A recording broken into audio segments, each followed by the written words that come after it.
Welcome back to Winning Isn't Easy. Let's talk about a Blue Cross Blue Shield senior recovery specialist whose Unum disability claim for visual issues was ultimately reinstated by the court.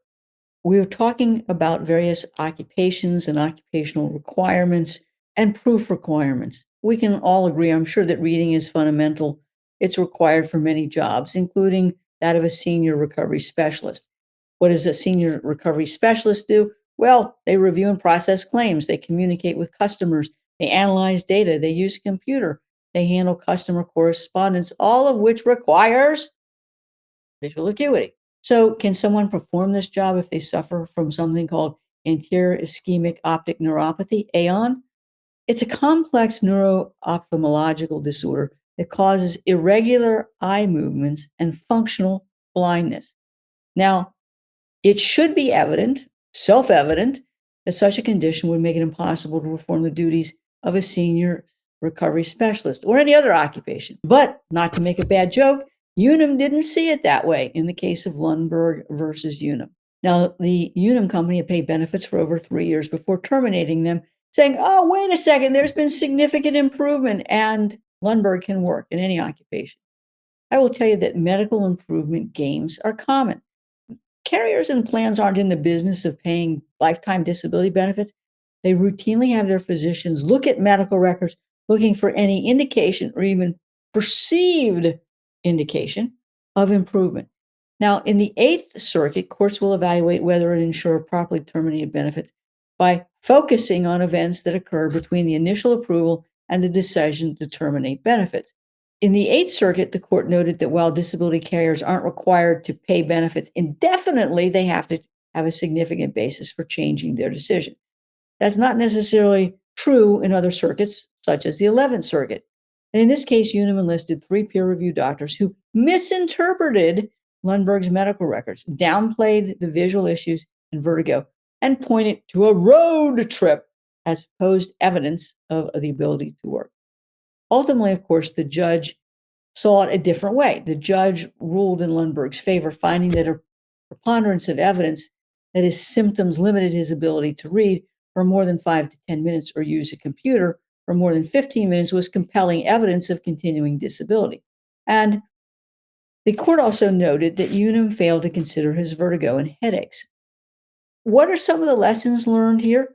Well, in the last segment of this podcast, I talked about the Johns Hopkins case out of the Southern District of Florida, where the 11th Circuit uses the arbitrary and capricious standard review.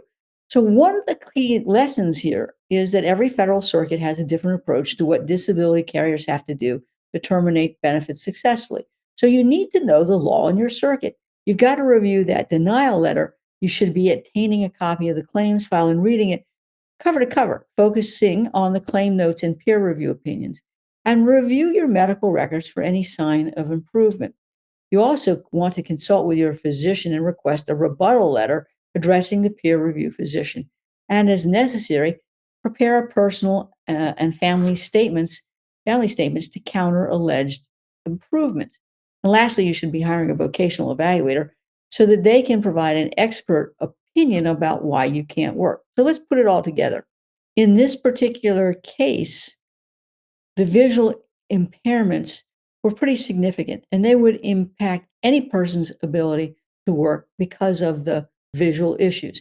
Number 2, they were objectively defined by vision tests.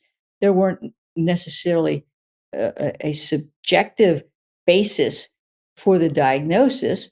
It was objectively documented. Now, there was a subjective symptoms, and those symptoms impacted the person's ability to function, but they were corroborated by objective diagnostic studies.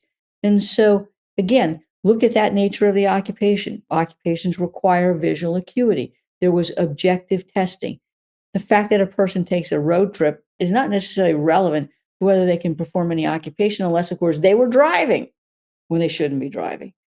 Again, that goes to consistency.